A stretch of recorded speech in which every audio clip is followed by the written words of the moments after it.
Imaginez un petit garçon qui, dans sa chambre, a des posters, non pas de rockstars ou d'acteurs ou d'actrices de cinéma, mais de voitures. Eh bien, ce petit garçon, qui a aujourd'hui bien grandi, c'est Florian Grimaud, directeur marketing et communication dans le secteur automobile. Florian et moi nous connaissons depuis quelque temps. Vous pouvez le suivre sur les réseaux sociaux et particulièrement sur LinkedIn, ainsi que son podcast L'Instant Marketing et Communication que je vous recommande.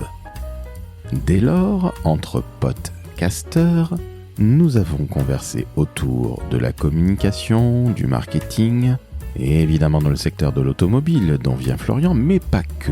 Car justement, vous allez vous apercevoir que pour réussir dans notre beau métier, il faut ce que l'on appelle de l'audace. Et ça, croyez-moi, Florian en a à revendre. Je suis Laurent François, fondateur et dirigeant de l'agence Maverick, et je vous avoue, une fois de plus, que j'ai pris énormément de plaisir à échanger avec Monsieur Florian Grimaud. Je vous souhaite une excellente écoute en sa compagnie, que vous soyez en auto, en moto, en vélo, à pied ou encore dans les transports en commun. Et s'il vous plaît, n'hésitez pas à noter 5 étoiles sur Apple et Spotify et surtout à vous abonner au décodeur de la com.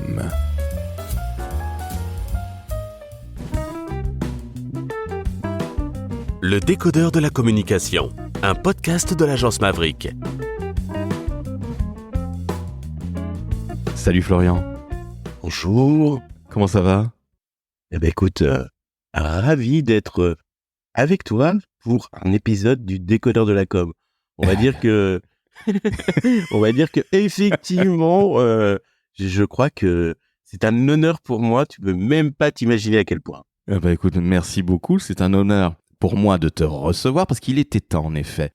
Florian, ça fait quelque temps que l'on se connaît. On se connaît évidemment dans la vraie vie.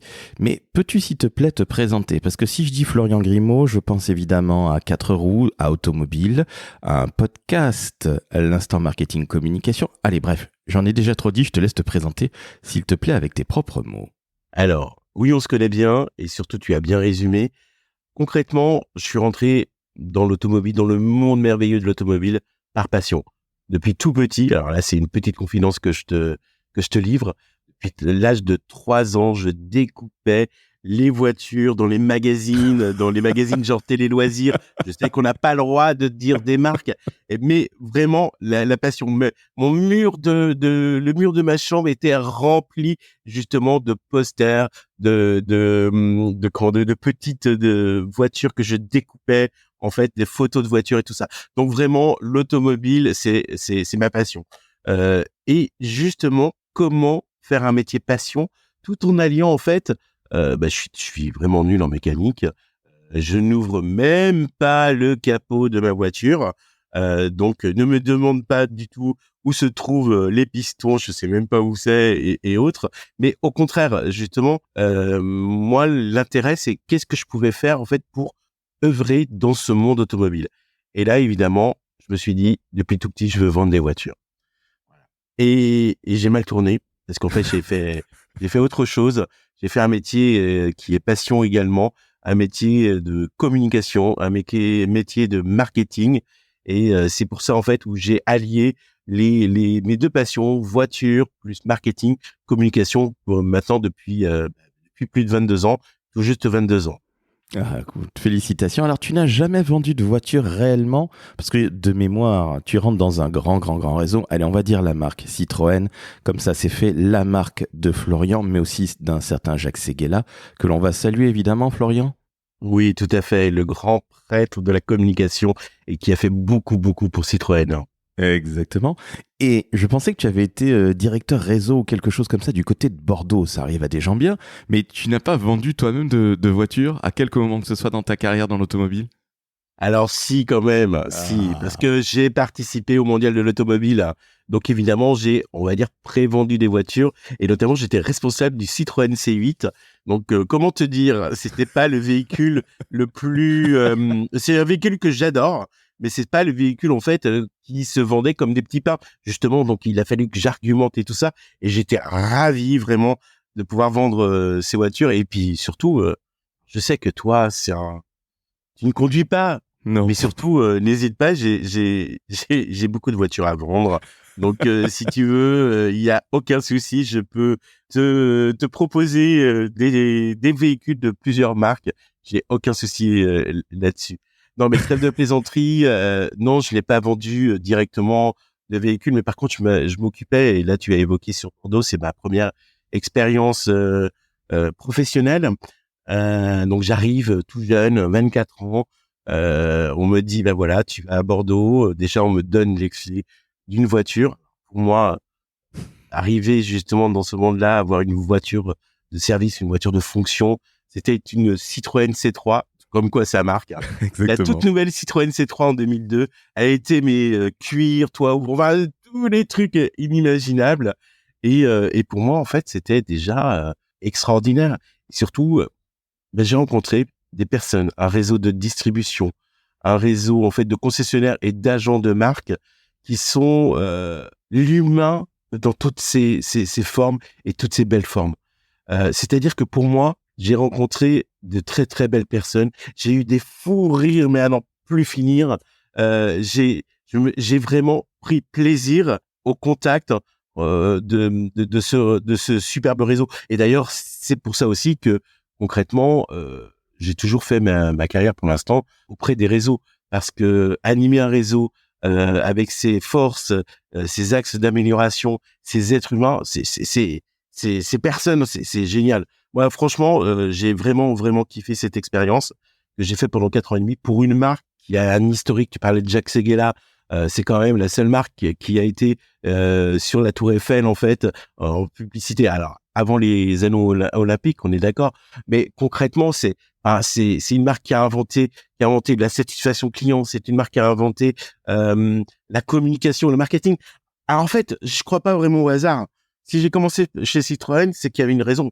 C'est que finalement, ça me correspond bien dans le côté atypique, dans le côté moderniste, dans le côté on va dépasser les limites, on va explorer d'autres domaines, comme par exemple les véhicules sans permis avec la Citroën Ami. Il y a plein de choses finalement où pour moi, c'est pas un hasard si j'ai commencé ma carrière chez Citroën, parce que finalement, je pense que ça me résume bien. C'est l'un de nos fleurons, avec une autre marque qu'on ne va pas citer mais que tout le monde a en tête, évidemment. En tout cas, il y a de quoi être très très très très fier de cette marque, et si Jacques Séguéla la porte autant dans son cœur, ce n'est pas pour rien, et je suis très heureux de voir que tu la portes encore 22 ans après. Je pense que tu la porteras jusqu'à tes derniers jours dans ton cœur. Mais justement, tu parlais de l'humain. Tu as travaillé donc en réseau. Qu'est-ce que tu as rencontré comme profil? Parce que j'imagine qu'entre les garagistes, donc la tech, mais aussi les vendeurs, les patrons, ça doit être absolument génial. Moi qui ne conduis pas, mais qui adore l'automobile, alors j'aime une marque. Allez, on va la citer. Je suis très fan de Jaguar. Si je savais conduire, j'aurais une Jaguar. Ouais, enfin, encore faut-il avoir le budget. Mais j'adore les vendeurs d'automobiles. J'ai 2 potes que je salue, qui sont Stéphane et Jean-Charles, qui sont d'excellents vendeurs de voitures. Je trouve que ce monde est absolument incroyable. Tu confirmes, Florian, que quand tu étais de ce côté-là, c'était absolument sensationnel. Tu rencontrais des vrais personnages, si je puis dire, au meilleur sens du terme. Alors oui, j'ai rencontré de vrais professionnels je vais oser de très grande gueule. Mais quand je dis grande gueule, c'est pas par la voix, c'est vraiment des personnages. J'ai énormément appris, que ce soit avec les concessionnaires, des agents de marque, des agents aussi indépendants pour l'autre marque, je vais la citer, Repar Car Service, des distributeurs comme les plaques Distrigo, hein, et également l'ensemble en fait des vendeurs, des gestionnaires, parce que quand on touche en fait le métier des concessions, c'est le métier de l'automobile, le métier des agences, c'est un vrai grande famille. Alors évidemment, dans les familles, on s'engueule. Hein. C'est normal. Et c'est une très très grande famille, en fait qui fait vivre énormément de personnes en France. On parle aussi des assureurs, on parle aussi des banquiers, on parle évidemment de tout ce qui est véhicule d'occasion et autres.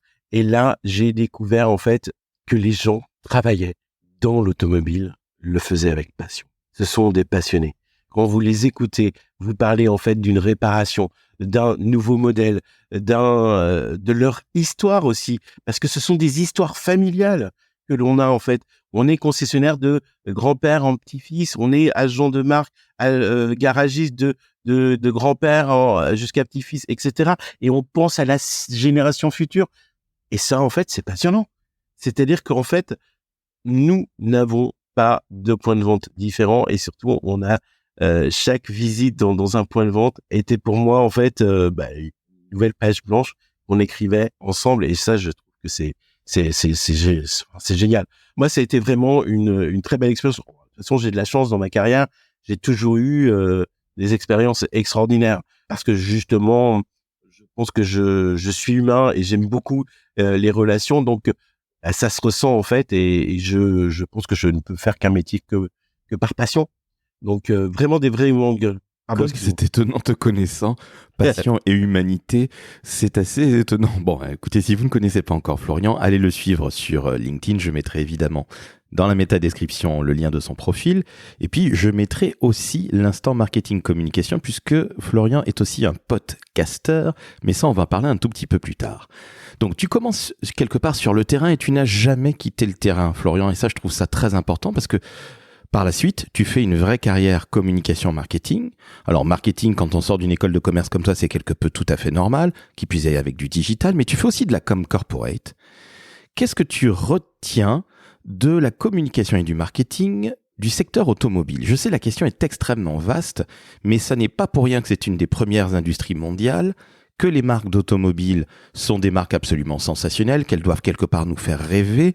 Et puis on parlera aussi de l'actualité qui est peut-être un petit peu moins excitante qu'elle ne l'était de par le passé. Mais qu'est-ce que tu retiens de ces années de marketing, de communication, de digital et communication, qu'elle soit corporate ou commerciale? Qu'est-ce que tu retiens de cette expérience qui est la tienne et de la moitié de ta vie que tu as passée et que tu passes, pardonne-moi, dans l'automobile? Se réinventer chaque jour. Voilà, en fait. C'est un métier, en fait, un domaine, l'automobile, où, on va dire, les pseudo-crises, j'aime pas le mot crise, hein. J'arrive pas à trouver, on va dire, les cycles de vie font que quoi qu'il arrive, on doit se réinventer. Là, tu évoquais, je suppose, l'électricité, les véhicules électriques et autres, voilà, ou tout simplement des problèmes de stationnement dans notre belle capitale, avec, voilà. Mais quoi qu'il arrive, on est obligé de se réinventer et surtout de l'émotion. C'est un métier en fait où on doit transmettre une émotion à nos clients, une émotion. Ils achètent évidemment les véhicules. Je ne vais pas citer certaines marques, mais il y a des véhicules. On va citer Jaguar. Il y a des véhicules qui sont extraordinaires en termes d'émotion, en termes de sensations et surtout c'est un métier très très complexe. Parce que justement, c'est un métier à plusieurs facettes. Bien sûr, il y a un moment glamour qui est la vente du véhicule, mais il y a aussi un moment qui est moins glamour, qui est l'entretien du véhicule qui, quoi qu'il arrive, en gros, vous payez une prestation, mais votre véhicule, c'est le même. Si au mieux, on vous le nettoie, vous voyez la différence, mais sinon, vous voyez pas la différence. Et quand vous mettez 200, 300 euros dans une prestation d'entretien, vous vous dites, bon, bah, finalement, est-ce que valait mieux pas aller dans un restaurant ou un bon restaurant? Alors non, parce que c'est justement quelque chose, en fait, qui permet l'entretien d'entretenir votre véhicule, mais surtout de votre capital. Et là, en fait, c'est comment vendre un produit qui n'est pas glamour, qui est l'entretien auto, comment faire en sorte que ce soit une expérience vraiment simple et surtout la plus heureuse possible. Parce que n'oublions pas, entretenir son véhicule, c'est aussi vendre le véhicule de demain. On parle souvent de après-vente, j'ai horreur de ce terme. Moi, je préfère dire que c'est aussi l'avant-vente. Et quoi qu'il arrive, c'est tout simplement le prolongement de la relation client. Florian, je te coupe la parole un instant parce que tu étais en train de parler de l'entretien. Alors c'est vrai que faire une grande campagne pour telle ou telle marque, ça fait toujours très plaisir pour les marketeurs que nous sommes et pour les publicitaires que nous sommes et qui sommeillent en nous. Mais la chose la plus belle finalement, est-ce que c'est pas de vendre des produits ou des services qui sont pas très sexy de prime abord, mais qui sont absolument fondamentaux pour quelque entreprise autour de l'automobile qui soit? Est-ce que c'est pas ça la véritable essence de notre métier au final? Eh bien écoute, je partage parce que j'ai quasiment fait toute ma carrière sur des produits que je dis pas glamour. Mais justement, ça nous permet, en tant que marketeurs et communicants, eh bien, de pouvoir nous creuser les ménages, de pouvoir faire une vraie réflexion stratégique. Mais au-delà de ça, en fait, c'est que le sur-mesure n'existe pas. Alors, le sur-mesure n'existe pas dans nos métiers, hein, mais là, on est obligé de toujours se réinventer. Quand vous avez un marché où il y a énormément de concurrence et finalement où il n'y a pas de valeur intrinsèque, de glamour et autres, vous êtes obligé pour pouvoir émerger d'être le meilleur et de pouvoir vous creuser les ménages et de pouvoir réellement D'être à la fois créatif, d'être à la fois extrêmement concret et d'apporter cette véritable valeur ajoutée, ce service, parce que finalement l'état d'esprit du marketing, c'est apporter un service, en tout cas veiller à faire en sorte que le client soit satisfait, et c'est avoir cet état d'esprit autour de la satisfaction. Donc excuse-moi de t'avoir encore une fois interrompu, mais je trouve ça sensationnel que tu nous dises, oui, j'ai pas fait des grandes campagnes pour telle ou telle marque, mais j'ai fait des choses tout aussi créatives et j'ai même envie de te dire que c'est 100 fois plus créatif, pardonne-moi l'expression. Hein. Et je suis bien d'accord parce que ça s'adapte à un contexte, ça s'adapte à un marché, ça évolue sans cesse. On va dire le pouvoir d'achat, on va dire tout ce qui arrive, même les élections politiques en fait, ça a un impact. Et puis on va être très clair, hein, aujourd'hui, un métier en fait comme le nôtre, l'entretien des véhicules et surtout le marketing et communication, quand c'est difficile, c'est là aussi où c'est le plus sympathique, le plus, j'allais dire jouissif. Mais, quelque part, je vais me permettre, mais concrètement, plus c'est difficile, plus ça nous demande d'aller puiser dans nos ressources, dans nos connaissances. C'est ça, en fait, qui nous fait vibrer. C'est quelque chose, en fait, on dit comment je vais pouvoir faire en sorte de vendre ce produit, d'aider à la vente de ce produit, de pouvoir communiquer sur ce produit, alors que finalement, on le voit pas, ou c'est pas glamour, ou finalement, c'est très peu de personnes disent oh, je veux, tu vois, je prends l'exemple, je peux citer des marques ou pas? Je t'en prie, bien sûr. Bon, je prends l'exemple de iPhone. Moi, je rêverais. T'imagines, le dernier iPhone, t'as la queue devant le magasin 8-10 heures avant pour être le tout premier à avoir le dernier iPhone ou le dernier iPad. Ouais, c'est génial. J'adorerais faire des campagnes et d'être au marketing en fait de ce genre de produits, mais c'est pas forcément le cas de tous les produits. Et justement, c'est ça aussi qui fait la beauté de notre métier, la singularité de notre métier, et surtout, grâce à ça, on fait jamais deux fois la même chose. C'est ça aussi qui est bien. Mais je suis tout à fait d'accord avec toi. Alors évidemment, faire des campagnes pour Apple, d'une manière générale, c'est sensationnel. Hein. On les a toutes et tous en tête depuis 1984. Mais je crois qu'il y a aussi une certaine frange, et une énorme frange de notre métier de communicant, qui est pas nécessairement sur des sujets particulièrement sexy, et qui, malgré tout, doivent être traités avec le plus de stratégie, de créativité et surtout de résultats possibles auprès des consommateurs ou des partenaires ou des relais d'opinion ou influenceurs. Donc c'est ça que je trouve intéressant, et quelque part cette difficulté, comme tu le disais très justement, c'est aussi ça qui est excitant dans notre métier. Ça ne peut pas être entre guillemets que facile, parce que rien n'est facile dans notre métier, mais ça ne peut pas être que ça ne peut pas être que du glamour. Oui, il y a un moment, tu fais des choses de prime abord moins sexy, mais c'est aussi là qu'on trouve l'excitation, le plaisir de faire notre job et se dire je pensais pas qu'on y serait arrivé aussi bien, et bravo à toutes et à tous pour cet excellent travail. Florian, nous sommes en train d'enregistrer, nous sommes le 15 octobre aujourd'hui, le salon de l'automobile a commencé hier, c'était la journée des professionnels et surtout des médias. Apparemment, le secteur automobile se porte un tout petit peu moins bien qu'il y a quelque temps. Comment tu expliques ça? Parce qu'il y a évidemment l'Europe qui est là, il y a les histoires de malus, il y a aussi nos villes avec 50 km/h pour les Parisiens sur le périphérique, courage. Il y a aussi les problèmes de rodateurs, hein, quand vous payez une fortune pour vous garer, par exemple à Paris et dans d'autres grandes villes de France, ça peut aussi gréver le budget. Je ne parle même pas de l'essence, etc. Comment tu expliques aujourd'hui que ce secteur, qui est le plus grand secteur industriel et qui est fondamental dans nos vies, parce que nous n'avons pas encore suffisamment de transport partout à travers le monde, comment tu expliques que ce secteur souffre aujourd'hui? Sans pour autant tirer à boulet rouge sur qui que ce soit, que ce soit bien clair. Ouais, alors compte pas sur moi pour tirer à boulet rouge sur ce secteur-là, bien évidemment. Et puis bon, si j'avais la solution, je pense que je serais certainement en train de faire une conférence sur ce sujet et je me ferais payer à prix d'or. Non, mais trêve de plaisanterie, en fait, il y a on va dire que le milieu automobile, c'est relativement cyclique. Il y a toujours, en fait, des révolutions permanentes.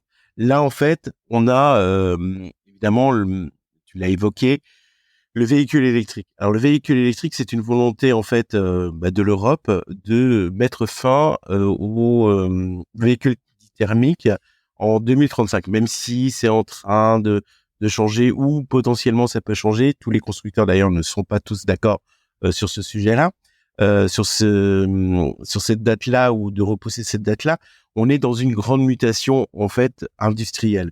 Une grande mutation également qui arrive après des années, je vais parler du Covid malgré tout, où ça a un peu bouleversé l'ensemble des appétences des uns et des autres, et surtout les matières premières ont relativement augmenté de façon, ouais, elle a flambé. Je cherchais le mot pour être le plus simple possible et surtout le plus pour pas dire flambé, mais le plus indolore possible. Donc, ce qui fait que avant tout, il y a un consommateur. Et moi, je vais pas te parler en fait des stratégies des uns et des autres. Moi, je vais parler du consommateur. Le consommateur d'aujourd'hui, c'est qui? Le consommateur d'aujourd'hui, en fait, il veut un véhicule électrique, oui et non. On voit bien que finalement, le consommateur, eh bien, sans aide de l'État, vu le prix des véhicules électriques, et c'est bien l'enjeu, et vu l'autonomie aussi, vu le changement de paradigme d'usage du véhicule, eh bien, on a peut-être atteint pour l'instant, on va dire, un plafond de verre. Même s'il y a des super véhicules, notamment au mondial de l'automobile, qui arrivent, qui sont tellement sympathiques que ça nous ferait même oublier qu'elles sont électriques. Je vais parler de la Renault 5, par exemple. Mais concrètement, moi qui suis un adepte de l'électrique, j'adore conduire les véhicules électriques. Voilà. Écoute pas, mais j'adore. Parce que je trouve que c'est un agrément extraordinaire, mais je comprends aussi que finalement, quand on fait un voyage, il y a tout un changement en fait de vie.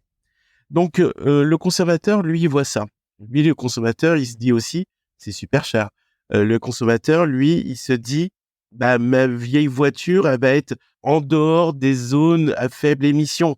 Les centres-villes qui sont en train, on parlait de Paris, mais il n'y a pas que Paris, bien évidemment, sont en train de mettre les véhicules en dehors des zones. La grande réflexion, je me dis, ok, c'est un secteur qui fait beaucoup déjà, qui fait beaucoup, et on le dit pas suffisamment. On parlait des réparateurs, mais qui fait beaucoup pour la préservation de la planète. On sait très bien que c'est un produit, évidemment, qui est dans les phares, si je puis me permettre, de tout le monde, en disant que c'est un produit qui peut évidemment polluer et qui pollue, mais comme beaucoup de produits manufacturiers. Mais là, en fait, on a aussi une profession qui fait beaucoup dans cette transition énergétique. Et ça, on le souligne pas suffisamment.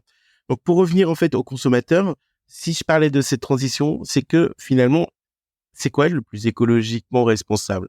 Est-ce que c'est d'envoyer une voiture à la casse au bout de 8 ans pour X raisons, alors qu'elle fonctionne très bien, pour permettre de renouveler le parc, ou alors c'est de prolonger avec des pièces issues de l'économie circulaire, c'est-à-dire des pièces reconditionnées, des pièces d'occasion, de pouvoir prolonger la durée de vie d'un véhicule?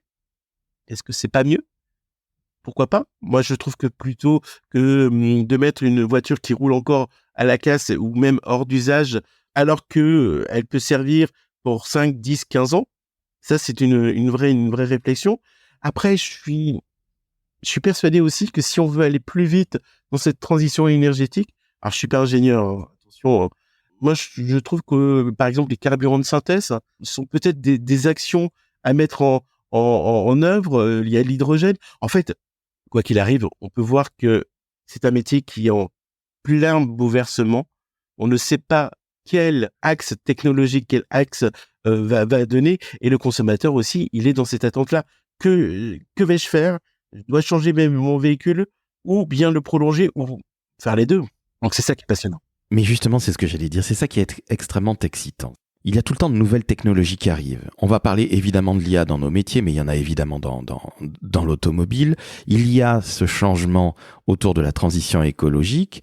C'est normal de préserver notre environnement. Nous n'avons qu'une planète et nous pensons à nos enfants, toi et moi, et puis on pense à tout le monde tout simplement. Il y a aussi les pouvoirs publics qui sont par moments un peu pénibles, parce que j'avais envie de te poser la question tout à l'heure, est-ce qu'on peut foutre la paix un peu aux consommateurs ? Bannir quelqu'un parce qu'il a une voiture qui serait trop vieille et qui ne puisse pas rentrer dans Paris, je suis désolé, je parle de Paris parce que c'est là que je vis, mais dans toute autre grande métropole, ça commence à être pénible, parce que tu l'as dit très justement, on peut aussi ne pas mettre une voiture à la casse et puis continuer à la faire rouler pendant X années, et puis en ayant des spare parts, du recyclage, j'allais dire la seconde main, pardonne-moi, j'avais du mal à trouver mes mots. Et ça, c'est malgré tout ça, toutes ces contraintes environnementales, mais aussi ces contraintes politiques, et les contraintes du marché, parce qu'on va évidemment parler de la Chine, mais est-ce que tout ça n'est pas finalement l'essence d'un métier qui se réinvente tous les 10, 15 ans, 20 ans, je ne sais pas, mais c'est aussi ça qui fait le kiff absolu dans ces métiers de communicants et de marketeurs. Alors tout à fait. Et là, tu viens de souligner, se réinvente tous les 10, 15 ans. Et évidemment, c'est depuis que 22 ans que je suis dans l'automobile, j'ai toujours connu des cycles en fait qui sont je réinvente mon modèle, c'est une vieille industrie, c'est une industrie qui est lourde, mais je réinvente mon modèle, et surtout le consommateur. Moi je trouve que on oublie en fait le consommateur, on oublie le client. Là tu l'as souligné très justement, il y a beaucoup de personnes, moi le premier, on va être très clair, qui leur voiture c'est aussi leur moyen de pouvoir se rendre à leur travail, parce qu'il n'y a pas d'autre solution. Alors évidemment, il y a les transports en commun, et évidemment, on prône bien évidemment d'utiliser au maximum les transports en commun. Ça, j'ai aucun souci là-dessus.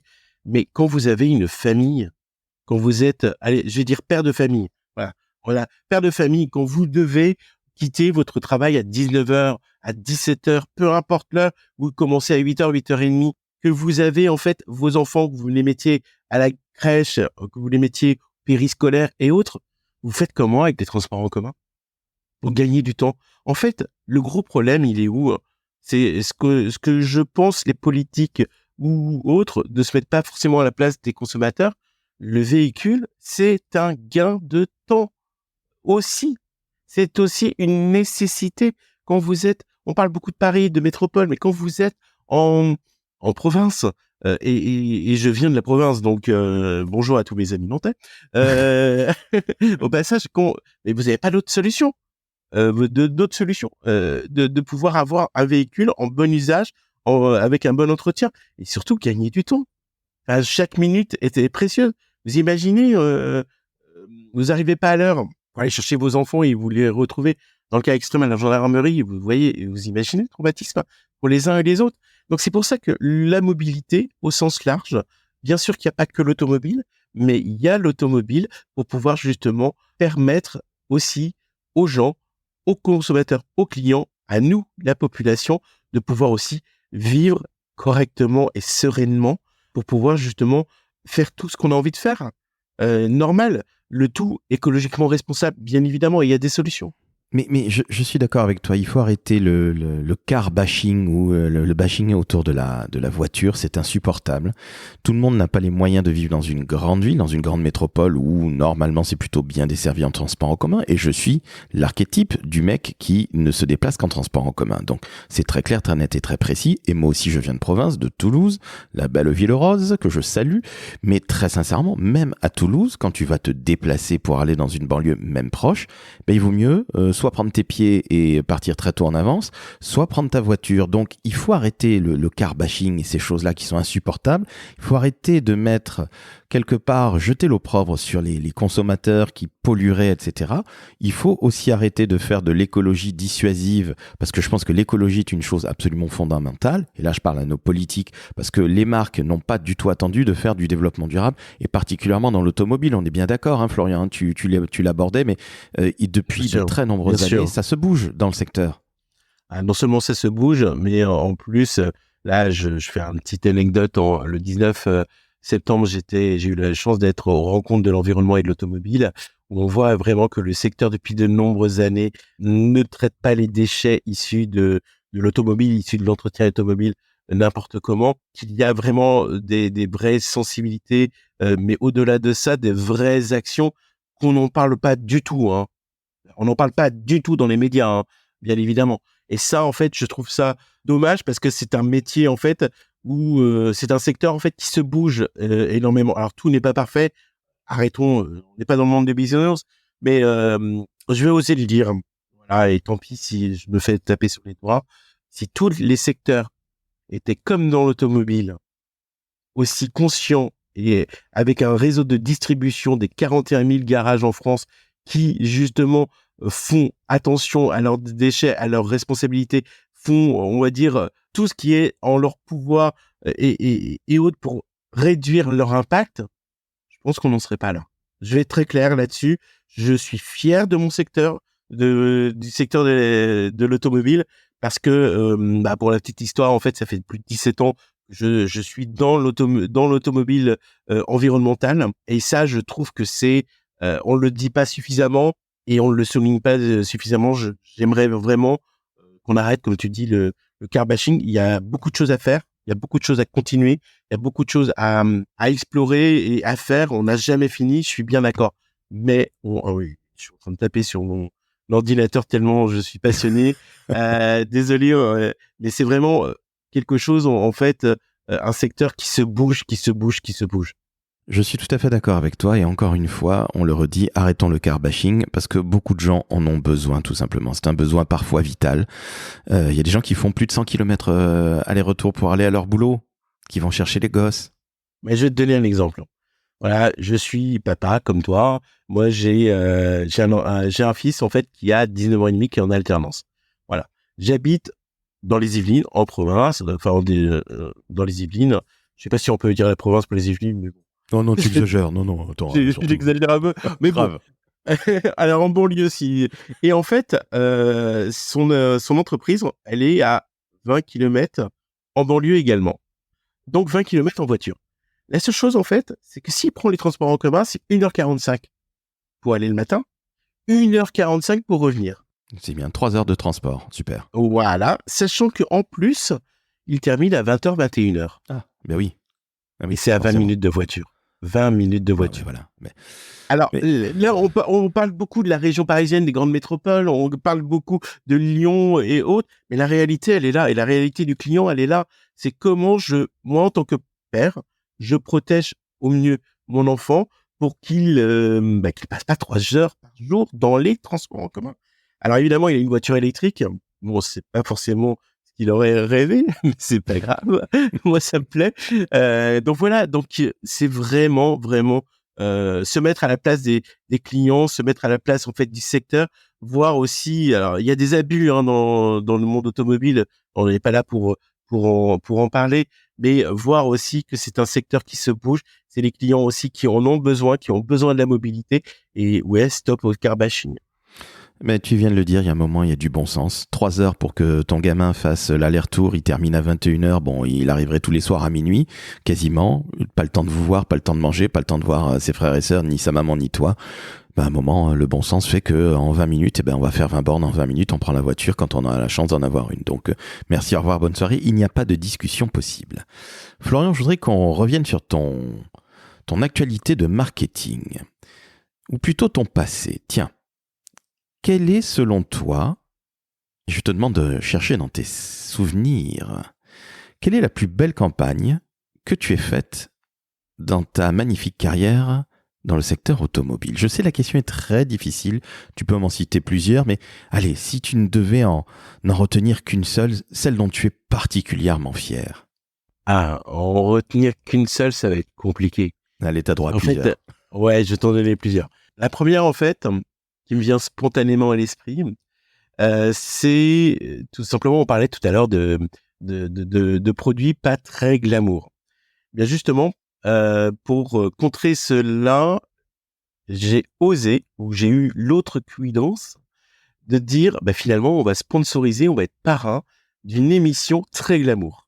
Alors t'imagines, une marque, une enseigne pas glamour, parce qu'en fait, on vend de l'entretien, qui justement va être parrain d'une émission glamour. Donc l'émission, je vais pas la citer, mais en fait c'est là où on danse.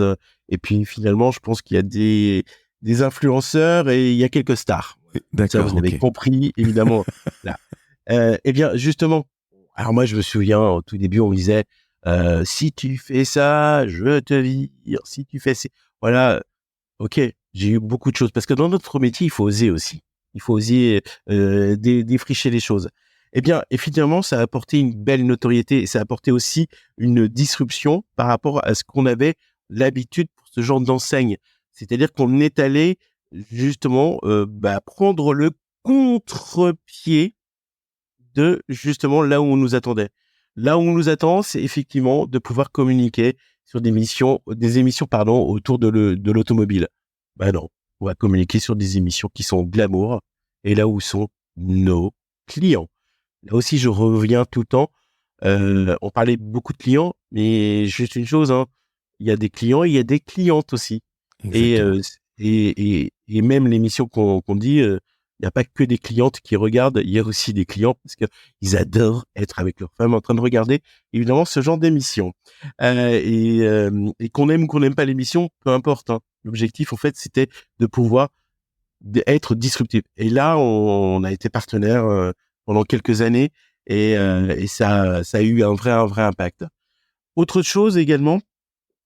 Je disais aller à la rencontre en fait des clients. J'ai eu la chance en fait d'avoir et de réaliser une grande opération pendant plusieurs années qui s'est renouvelée sans cesse, de pouvoir justement aller à la rencontre des clients, aller à la rencontre des clients sur du weight marketing ou sur du trip marketing. Je m'explique. On est dans l'automobile. Comment rencontrer des clients pour leur montrer notre savoir-faire, le tout dans un moment où ils sont le plus aptes, le plus détendus ou le plus, on va dire, le moment le plus agréable pour rentrer en contact avec eux. Je rappelle que c'est un produit qui n'est pas très glamour. Et là, en fait, on a fait des opérations sur les aires d'autoroute. Des opérations, en fait, où on a rencontré des clients par jour, avec 3 équipes, on était aux alentours de plus de 10 000 clients par jour qui étaient en contact avec nous, avec des sourires et autres, de pouvoir justement créer de l'émotion, de ne pas être qu'une marque papier. Et ben ça, en fait, c'est aussi très impactant. Et je vais t'en sortir une troisième, et tu vois que je suis très bavard. Une troisième, en fait, c'est du marketing d'influence. Voilà, je me suis pris une claque. Pourquoi ? Parce que je cherchais un concept, toujours un produit pas très glamour, comment répondre à tous mes objectifs et mes enjeux avec, on va dire, le support d'influenceurs. Alors, évidemment, je suis pas des influenceurs de la télé-réalité. On est vraiment sur des influenceurs qui sont dans nos domaines ou qui peuvent être crédibles. Et ça, en fait, je me suis pris une claque parce que j'ai trouvé des influenceurs professionnels. C'est-à-dire que moi, je suis très exigeant, donc je me disais, le tournage, ça va être catastrophique. J'ai toujours essayé de les reprendre, etc. Et ben, j'ai passé un tournage assis dans ma chaise, en train de les écouter, et j'étais au spectacle parce que ce sont des pros. Et le marketing d'influence et tout ça, ce sont des pros. C'est quelque chose, en fait, qui vous transcende et qui a un impact extraordinaire. Alors, 3 opérations qui sont relativement différentes, mais qui m'ont marqué parce qu'en fait, il y avait beaucoup d'a priori sur les uns et les autres. Et surtout, ça a été un succès parce que justement, il y a l'humain qui rentre en compte. Il y a l'émotion et c'est l'essence même de notre métier. Mais il y a aussi l'audace. Tu le disais, tu vas te faire virer si jamais tu fais ci, tu fais ça, si tu sponsorises de la danse avec des gens connus. Hein, avec Fauve Auto. Oh, Auto. Justement. J'ai pas fait de celle-là. Non, mais elle est superbe. Et je ne parle pas que de la voiture, je parle évidemment de Fauve aussi. Mais trêve de plaisanterie, je trouve incroyable que tu aies osé, parce qu'on aurait même pu parler d'une campagne de marque employeur que tu as faite avec mon ex-collègue Sophie Caligaris il y a quelques années. Mais justement, cette audace, tu penses qu'elle existe suffisamment dans les très grands groupes comme ceux dans lesquels tu as travaillé, parce que finalement notre métier du marketing et de la com, c'est de faire en sorte qu'on ne ressemble pas à celui d'en face ou d'à côté. C'est assez basique au final. Et Tout le monde est en train de faire des campagnes qui se ressemblent aujourd'hui depuis une vingtaine d'années, à minima. L'audace, elle est où, selon toi? Qu'est-ce qui s'est passé avec l'audace? Elle a eu peur? Elle s'est diluée dans les bac+5 que nous sommes tous à la com et au marketing? Ou est-ce qu'elle s'est diluée dans le manque de courage qui a toujours existé partout à travers le monde et qui fait partie de manière intrinsèque de l'humain? Voilà, en fait, tu veux que je me fâche avec tout le monde, c'est ça? Non, pas du tout. Non. Non, mais cette audace, justement, pour montrer à nos auditrices, auditeurs, et particulièrement les plus jeunes, qu'ils doivent croire en cette audace, parce que c'est ce qui fait la différence. Tu nous l'as montré. Tu allais faire une émission de télé le samedi soir avec ton univers aussi peu glamour, alors qu'il y a des gens qui dansent en couple, et tu as montré à tout le monde que oui, ça marche. Oui, tu allais faire avec des influenceurs. Alors pas de la télé-réalité, donc ça n'était pas Nabila, etc. Mais c'était des influenceurs qui étaient plutôt on va dire moins costaud, avec moins de notoriété, mais ça marche aussi. Il y a un moment, notre métier, c'est de sortir des sentiers battus. Tu es d'accord avec moi, Florian, quand même, j'espère? Alors, non seulement je suis d'accord, mais j'approuve et j'ai fait toute ma carrière là-dessus. Concrètement, en fait, oser. Si j'ai un mot à donner, en fait, à ceux qui peuvent nous écouter et surtout les étudiants, ne cessez jamais d'oser. L'audace, bien évidemment, c'est compliqué parce qu'il faut aussi l'assumer. C'est pas forcément facile parce que on a beaucoup de personnes, en fait, qui nous mettent des bâtons dans les roues, hein. Faut pas se voiler la face. En revanche, si vous êtes lisse sur un marché en plus hyper concurrentiel, et je ne parle pas que de l'automobile, je parle de n'importe quel univers. Si vous êtes lisse, en fait, vous n'émergez pas. Si vous faites comme votre principal concurrent, en fait, qu'est-ce qui vous distingue? Pourquoi moi, consommateur, je ferais appel à vous? En fait, l'audace, la créativité, oser, c'est pour moi l'essence même des compétences d'un directeur marketing, d'un directeur communication, de pouvoir justement, allez, je vais le dire, ne pas avoir peur de perdre son job parce que justement, on a créé quelque chose.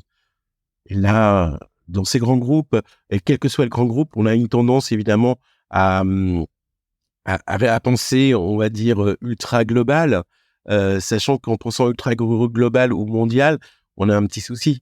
C'est que finalement, notre client, il est très proximité et régional. Donc, comment on s'adapte à lui, comment on ose en fait défricher, comment on ose bouleverser les codes. Et là aussi, le secteur automobile, je suis pas né, je dis né évidemment par hasard, ou j'ai pas grandi par hasard avec ce secteur-là, parce que c'est un secteur qui a de l'audace. Quand on voit certains véhicules, quand on voit certains paris, on parlait de la marque qui m'est chère, évidemment Citroën, mais Citroën a été créé sur de l'audace, hein. Faut être très clair. Hein. Ça a été là, et on voit que évidemment il y a des hauts, il y a des bas, bien évidemment, mais pour moi l'audace dans la création, l'audace en fait dans ce que l'on fait, c'est ce qui est essentiel. Écoute, je crois que je n'ai rien à dire. Je te remercie. Je n'ai rien à rajouter. Tant c'est parfait. Je pense qu'aujourd'hui, nous avons toutes et tous peur de perdre notre job. Oui, en effet. Et tu l'as dit très justement, quand on est bien payé dans un grand groupe, quel que soit d'ailleurs le secteur. Hein.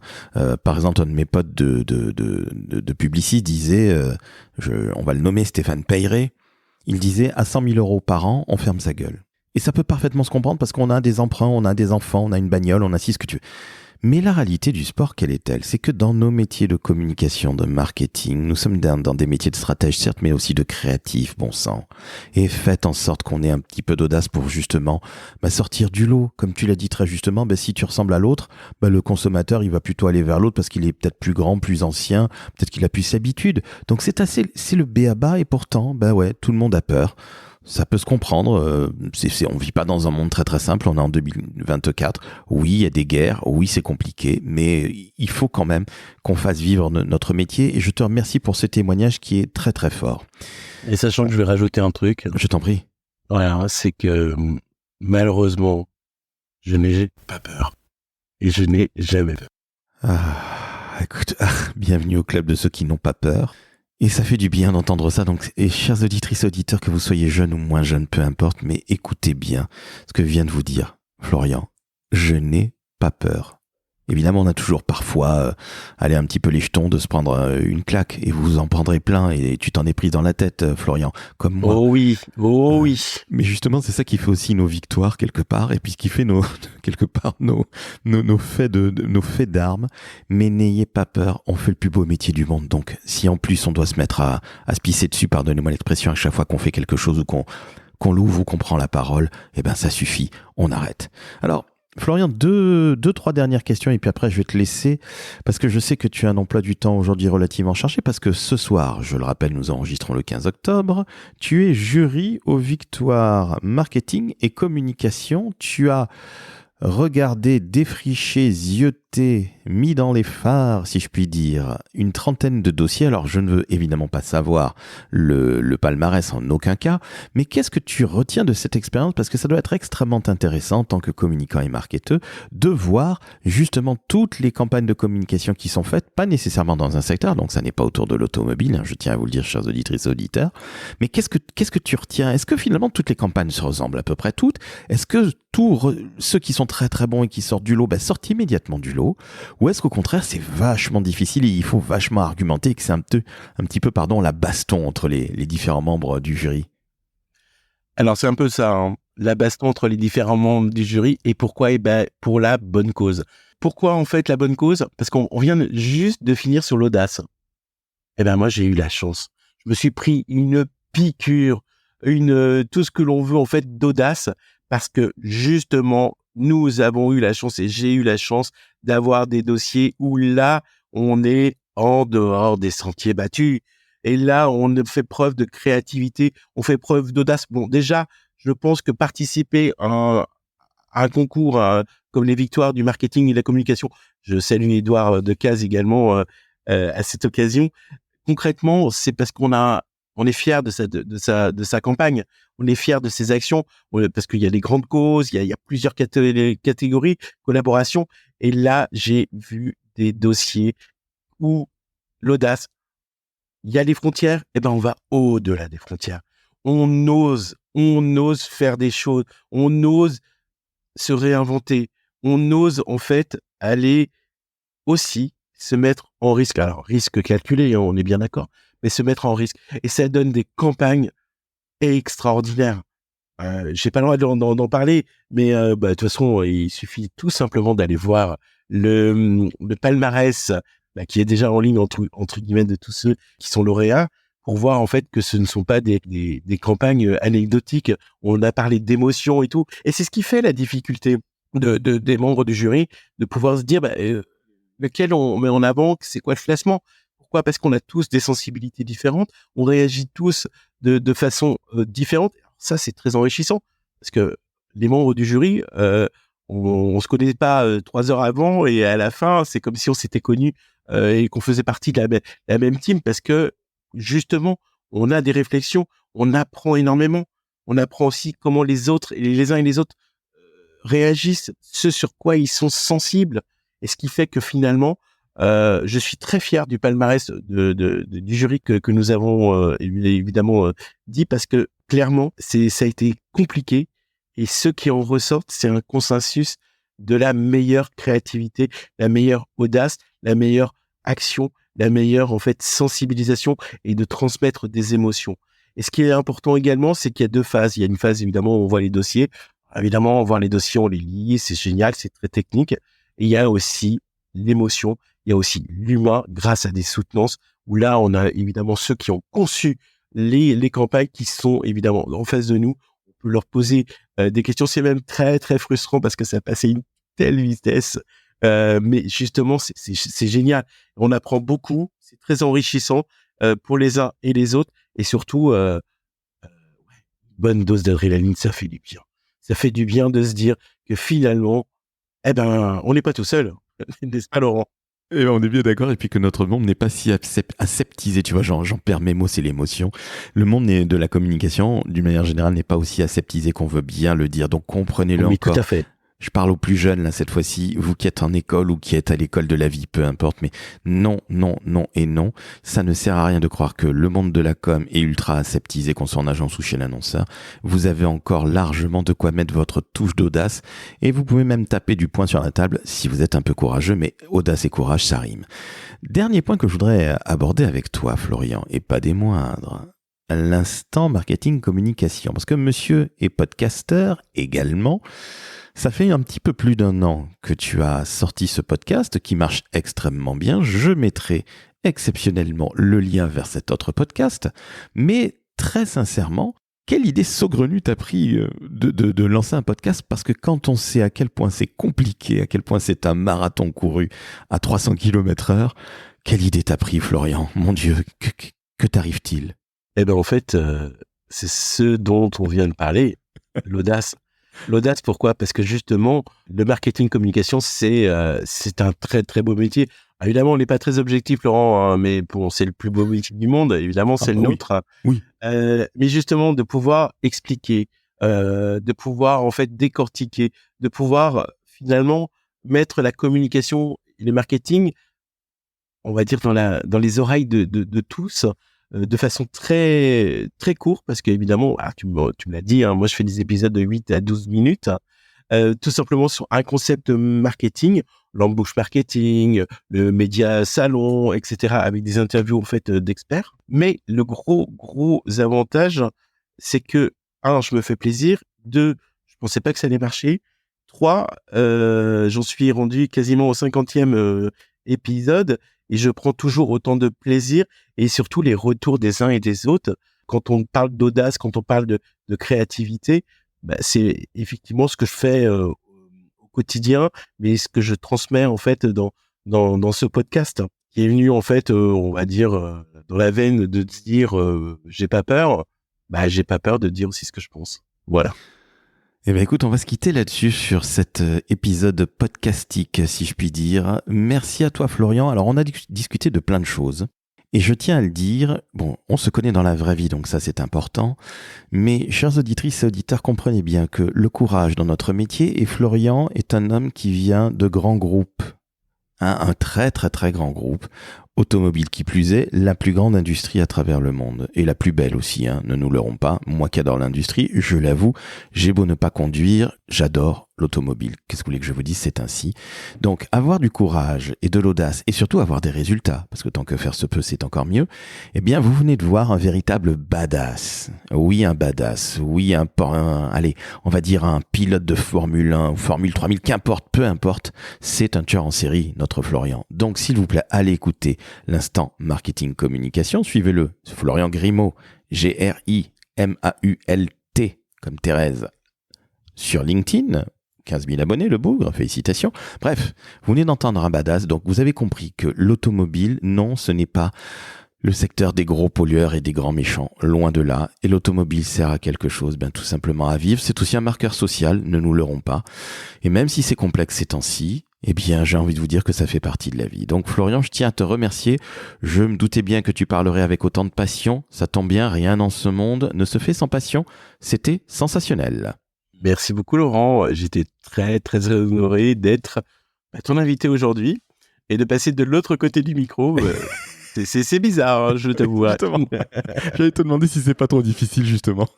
En fait, tu l'oublies très vite, le micro. J'ai vraiment la sensation de parler avec un pote, comme on fait au quotidien. Et finalement, peut-être la passion l'emporte. Je suis quelqu'un de passionné. En tout cas, merci beaucoup.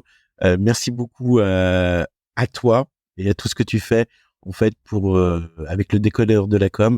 Et puis surtout, merci à toi parce que j'adore nos conversations. Plaisir partagé. Donc, chers auditrices et auditeurs, vous avez entendu un badass et un mec vraiment humain. On peut venir de la World Company et être un humain qui a de l'audace, qui a du courage, qui a du cran, de la stratégie et de la créativité. Oui, ça fait beaucoup pour un seul homme, mais qu'est-ce que vous voulez que je vous dise? Florian est ainsi. On fait avec et on est très heureux de ça. Donc, vous mettez 5 étoiles sur Apple Podcast. Vous pourriez même mettre 6 étoiles. Tiens, soyons fous, vous mettez 5 ou 6 étoiles sur Spotify, et puis vous vous abonnez, vous laissez un joli commentaire. Mais en tout cas, Florian, évidemment, tu reviens quand tu veux dans le décodeur, que ce soit en groupe ou pour parler d'un sujet très spécifique, tu es chez toi dans le décodeur. Merci beaucoup, à bientôt. Ciao, ciao.